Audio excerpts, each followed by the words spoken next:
Les émissions de gaz dans l'atmosphère se divisent en deux catégories.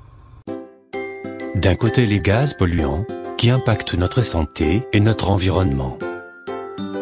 De l'autre, les gaz à effet de serre, exprimés en équivalent CO2, responsables du réchauffement climatique. Pour la seule année 2015, la France a émis près de 470 millions de tonnes de gaz à effet de serre.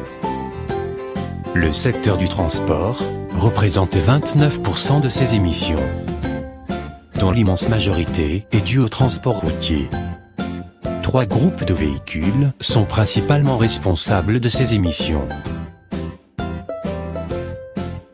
À savoir, 1 litre de gazole consommé émet 3,17 kg de gaz à effet de serre. 1 litre d'essence consommée, et ce sont 2,8 kg émis. Et ce, quel que soit le type de véhicule utilisé. La seule solution pour réduire ces émissions, c'est donc de diminuer sa consommation de carburant. Oui, mais comment?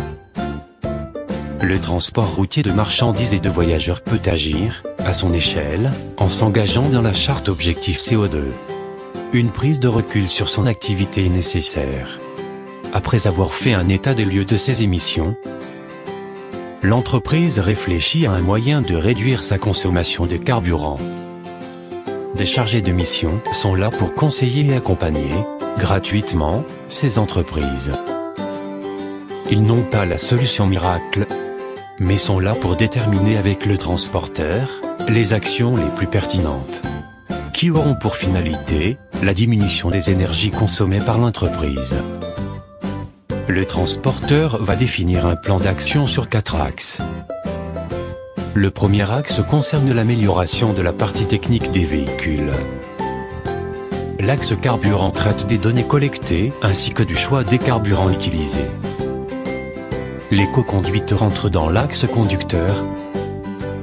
L'optimisation des trajets et des chargements, dans l'axe organisation. L'entreprise se fixe un objectif de réduction de ses émissions, sur 3 ans. En gardant en tête qu'agir pour l'environnement ne signifie pas investir à perte, mais permet de diminuer sa consommation de carburant, et donc de réaliser des économies.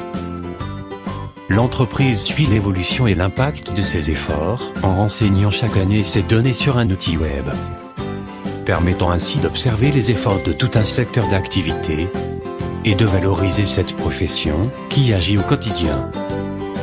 Chacune à son échelle, mais toutes dans un même but.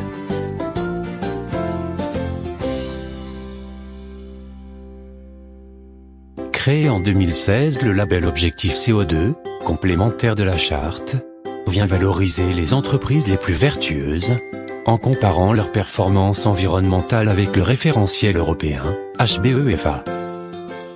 Les données avancées par l'entreprise sont cette fois vérifiées et certifiées par un audit indépendant. En cas de performance insuffisante, la charte Objectif CO2, ainsi que les conseils du chargé de mission, permettront de réfléchir à un moyen d'améliorer la performance environnementale de l'entreprise, et de pouvoir être éligible au label.